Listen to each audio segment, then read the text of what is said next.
નમસ્કાર ગુજરાત. આજના મુખ્ય સમાચારોમાં આપણે જાણીશું કે ફ્રી પ્રવાસ યોજના તેમજ આઈટી ફાસ્ટેગ યોજના અંગેના મહત્વના સમાચાર. તો ચૂંટણી પહેલા જાહેરાત તેમજ પેન્શનના નિયમો, તો 16મો હપ્તો તેમજ મફત ઘર ઘંટી, તો રાશન કાર્ડ માટે ખુશખબર તેમજ ગેસ સિલિન્ડરના સમાચાર, તો 10 લાખની લોન તેમજ નવી બસ સેવા, તો 50,000ની સહાય, તો આ લોકો માટે 16મો હપ્તો બંધ, તો ખેડૂત દેવું માફ તેમજ કપાસના ભાવમાં વધારો, તો કર્મચારી માટે ખુશખબર.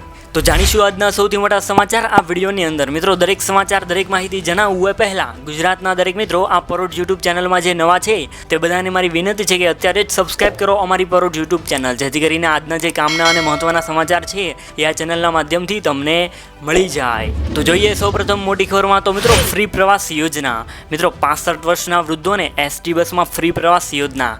ગુજરાતમાં પુખ્ત વયના 65 વર્ષથી મોટી ઉંમરના લોકો માટે ગુજરાત એસટી મહામંડળ દ્વારા સ્માર્ટ કાર્ડની યોજના શરૂ કરવામાં આવી છે. આ મુજબ 4000 કિલોમીટર સુધીના પ્રવાસ દરમિયાન કોઈ ટિકિટ લેવાની જરૂર નથી. તો મિત્રો, તમારે ફક્ત એસટી મહામંત્રીની ઓફિસ ઉપર જઈને તમારું આધાર કાર્ડ અને 55 રૂપિયા સાથે લઈ જશો એટલે તમને એક ફ્રી પાસ કાઢી આપવામાં આવશે કે જેથી તમે 4000 કિલોમીટર સુધીનો પ્રવાસ મફતમાં કરી શકશો. ત્યારબાદના સમાચારો વિશે વાત કરીએ તો સરકારે હાલમાં આઈટીના નિયમોની અંદર ફેરફાર કર્યા છે. એ અંતર્ગત મિત્રો, જો તમે ફેસબુક, યુટ્યુબ અને ઇન્સ્ટાગ્રામ જેવી સોશિયલ મીડિયાની એપ્લિકેશનનો ઉપયોગ કરો છો તો તમારે આ નિયમોનું હવે પાલન કરવું પડશે. જે અંતર્ગત 1 માસથી સોશિયલ મીડિયા ઉપર તમે ખોટા સમાચાર મૂકી નહીં શકો. જો તમે આવા ખોટા સમાચાર અને કોઈની લાગણી દુભાય એવા મેસેજ મૂકશો તો તમારી પાસે દંડ વસૂલ કરાશે તેમજ તમારી પાછળ કડક કાર્યવાહી કરવામાં આવશે. ત્યારબાદ national highway authority of India દ્વારા ફાસ્ટેગની કેવાયસી અંદર છેલ્લી તારીખ છે એ 29 ફેબ્રુઆરી નક્કી કરવામાં આવી હતી. જે લોકોએ ફાસ્ટેગની અંદર કેવાયસી નથી કરાવ્યું તો એવા લોકોનું ફાસ્ટેગ છે એ નિષ્ક્રિય કરી દેવામાં આવશે. ત્યારબાદ જો મિત્રો તમારા પરિવારની અંદર સુકન્યા સમૃદ્ધિ યોજના હેઠળ ખાતું છે તો એ ખાતાની અંદર 31 માર્ચ 2024 પહેલાં મિનિમમ બેલેન્સ છે એ જમા કરાવી દેજો, નકર એ ખાતું છે એ બંધ કરી દેવામાં આવશે અને ફરીથી ખોલવા માટે તમારે દંડ ચૂકવવો પડશે. ત્યારબાદના સમાચારો વિશે વાત કરીએ તો ચૂંટણી પહેલાં જાહેરાત. મિત્રો, ચૂંટણી પહેલાં ગુજરાતની અંદર મોટી જાહેરાત કરવામાં આવી છે અને એ જાહેરાત અંતર્ગત 2 મહાનગરપાલિકાઓ છે એ જાહેર કરવામાં આવી છે. પોરબંદર અને નડિયાદને મહાનગરપાલિકાનો દરજ્જો ચૂંટણી પહેલાં આપવામાં આવશે. મિત્રો, બજેટની અંદર જાહેરાત કરવામાં આવી હતી કે 8 મહાનગરપાલિકાઓ છે એની જાહેરાત થઈ હતી, જેની અંદર નવસારી, ગાંધીધામ, મોરબી, વાપી, આણંદ, મહેસાણા તથા સુરેન્દ્રનગર અને વઢવાણ જે નગરપાલિકાઓ હતી એમને મહાનગરપાલિકાનો દરજ્જો છે એ આપવામાં આવ્યો છે. એટલે હવે ટોટલ 18 મહાનગરપાલિકાઓ છે એ ગુજરાતની અંદર બની ગઈ છે. ત્યારબાદના સમાચારો વિશે વાત કરીએ તો મિત્રો, પેન્શન માટેના નિયમો છે એ 1 એપ્રિલ 2024થી બદલાઈ જશે અને પેન્શન મેળવવા માટે તમારે આધાર વેરિફિકેશન કરાવવું પડશે. ગ્રાહકોની સુરક્ષા માટે આ મહત્વનો નિર્ણય છે એ લેવામાં આવ્યો છે. ત્યારબાદના સમાચારો વિશે વાત કરીએ તો પીએમ કિસાનનો 16મો હપ્તો. મિત્રો, 28 ફેબ્રુઆરી 2024ના રોજ પીએમ કિસાન યોજના અંતર્ગત 16મા હપ્તો છે એ જાહેર કરવામાં આવ્યો હતો. એટલે ખેડૂતોના ખાતામાં 2000 રૂપિયા છે એ જમા થઈ ગયા છે. જો મિત્રો 2000નો 16મો હપ્તો તમારા ખાતામાં આવી ગયો હોય તો તમે કોમેન્ટમાં જરૂરથી જણાવજો. અને જે વ્યક્તિને હજી 16મો હપ્તો નથી મળ્યો એ લોકો માર્ચ મહિનાની અંદર તે લોકોને પણ મળી જશે. ત્યારબાદના સમાચારો વિશે વાત કરીએ તો મફત ઘરઘંટી. મિત્રો, ગુજરાત રાજ્યના પછાત અને આર્થિક રીતે નબળા વ્યક્તિ સ્વરોજગાર મેળવી શકે એટલે કે પોતાનો ધંધો ખોલી શકે તે હેતુથી માનવ કલ્યાણ યોજનામાં વિવિધ સાધનો પર સહાય આપવામાં આવે છે. આ યોજના થકી ગુજરાતના જે આર્થિક રીતે પછાત અને ગરીબ લોકો જે છે એને પોતાનો ધંધો ખોલવા માટે ઘરઘંટી સહાય યોજના શરૂ કરવામાં આવી છે. આ ઘરઘંટી સહાય યોજના પછાત લોકોને પોતાનો ધંધો ખોલવા માટે ઘરઘંટી સહાય યોજના હેઠળ કુલ 15,000 રૂપિયાની સહાય છે એ આપવામાં આવશે.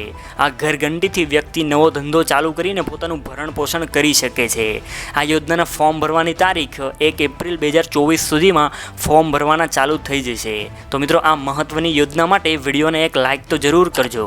ત્યારબાદના સમાચારો વિશે વાત કરીએ તો રાશન કાર્ડ ધારકો હવે મફતમાં રાશન ગમે તે દુકાનેથી લઈ શકશે. જી હા મિત્રો, સરકાર દ્વારા જાહેરાત કરવામાં આવી છે કે મફત રાશન એટલે કે મફત અનાજ જે છે એ ગમે તે દુકાન ઉપરથી રાશન કાર્ડ ધારકો છે એ મેળવી શકશે. ઘણી વખત એવું બને છે કે એકદમ હલકી ગુણવત્તાના ઘઉં જે છે એ રાશન કાર્ડ ધારકોને મળે છે કે જેમને કારણે રેશન કાર્ડ ધારકો હેરાન થાય છે. ત્યારે સરકારે કહ્યું છે કે રાશન કાર્ડની કોઈ પણ દુકાન ઉપરથી રાશન કાર્ડ ધારકો જે છે એ અનાજ હવે મેળવી શકશે.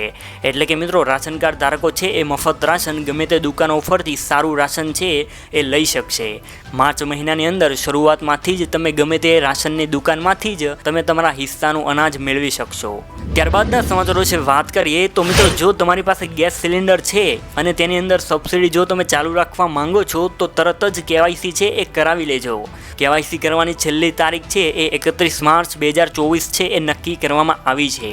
જો મિત્રો 31 માર્ચ 2024 સુધીમાં તમે ગેસ સિલિન્ડરની અંદર KYC નહીં કરો તો તમને 31 માર્ચ પછી સબસિડી મળવાનું બંધ થઈ જશે. મિત્રો તમારી પાસે જૂનું LPG ગેસ સિલિન્ડરનું કનેક્શન છે અને એની અંદર તમે KYC નથી કરાવ્યું તો વહેલી તકે તમે KYC છે એ કરાવી લેજો, જેથી કરીને આવનાર દિવસોની અંદર તમને સબસિડી છે એ મળતી રહે. ત્યારબાદના સમાચારો વિશે વાત કરીએ તો વ્યવસાય કરવા માટે 10 લાખની લોન. કેન્દ્ર સરકાર દ્વારા વ્યવસાય કરવા માંગતા નાગરિકોને પ્રોત્સાહન મળે તે માટે અનેક યોજનાઓ અમલમાં મૂકવામાં આવે છે. મિત્રો પોતાનો વ્યવસાય શરૂ કરવા માંગતા નાગરિકોને બેંકમાંથી લોન લેવી પડે છે કે જેની પ્રક્રિયા થોડી અઘરી હોય છે. આ પ્રક્રિયામાં અનેક દસ્તાવેજો અને પુરાવા તરીકે તેને આપવા પડે છે અને બેંકને સાથે ગેરંટી પણ આપવાની રહે છે કે જે સામાન્ય વર્ગ માટે બહુ મુશ્કેલ બની જાય છે. જેને લઈને કેન્દ્ર સરકારે વેપારને પ્રોત્સાહન આપવા માટે પ્રધાનમંત્રી મુદ્રા યોજનાની શરૂઆત કરી છે. આ યોજના અંતર્ગત લાભાર્થીઓને કોઈ પણ પ્રકારની ગેરંટી વગર 10 લાખની લોન જે છે એ મળી શકે છે. ત્યારબાદના સમાચારો વિશે વાત કરીએ તો ગુજરાત સરકારે બસ સેવા છે એ શરૂ કરી છે. સરકારે કહ્યું છે કે દ્વારકાથી લઈને બેટ દ્વારકા વચ્ચે દર કલાકે એક બસ છે એ દોડાવવામાં આવશે. ગુજરાતના લોકો માટે ખાસ કરીને દ્વારકાની અંદર ફરવા જતા લોકો માટે ગુજરાત સરકાર દ્વારા આ નિર્ણય લેવામાં આવ્યો છે. ત્યારબાદના સમાચારો વિશે વાત કરીએ તો ગુજરાત સરકાર તરફથી 50,000 રૂપિયાની સહાય છે એ આપવામાં આવશે.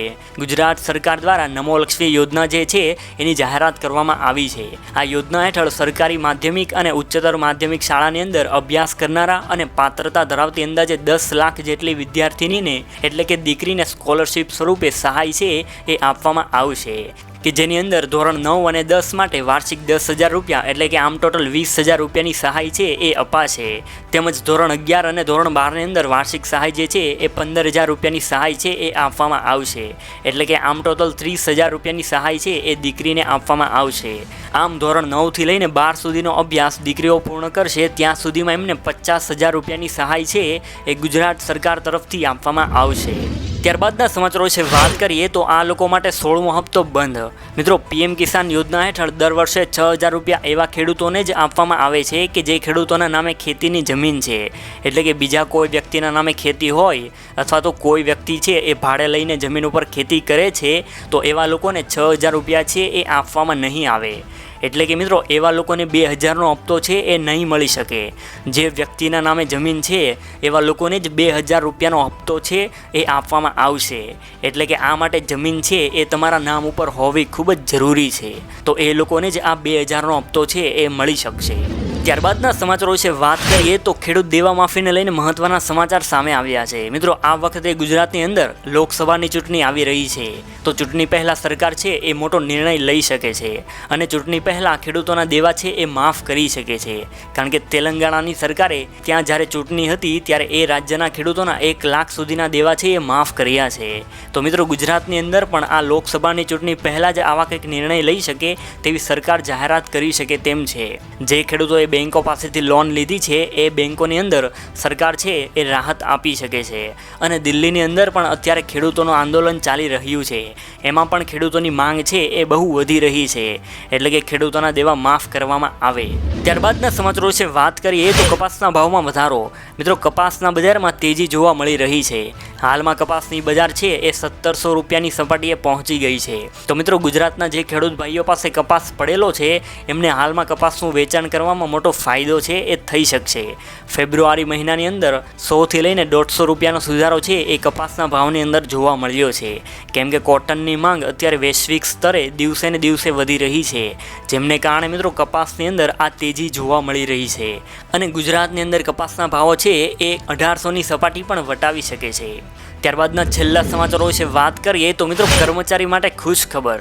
જી હા મિત્રો, રાજ્યના કર્મચારી માટે રાહતના સમાચાર સામે આવ્યા છે. મોંઘવારી ભથ્થામાં 4% વધારો કરવામાં આવ્યો છે. એટલે કે 8 મહિનાનો પગાર 3 હપ્તામાં ચૂકવાશે. મિત્રો 4 લાખ પેન્શનર કર્મચારીને પેન્શન ચૂકવવામાં આવશે. તો મિત્રો આજના સમાચારોમાં બસ આટલું જ. મળીએ કાલે નવા સમાચાર સાથે. ધન્યવાદ.